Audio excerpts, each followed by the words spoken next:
אנחנו באים לעזה, אנחנו באים ללבנון, אנחנו נבוא לאיראן.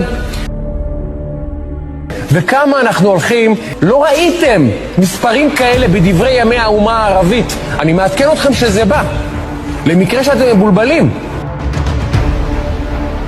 אני מעדכן אתכם שזה בא, מספרים שלא דמיינתם אפשר בכלל להגיע אליהם.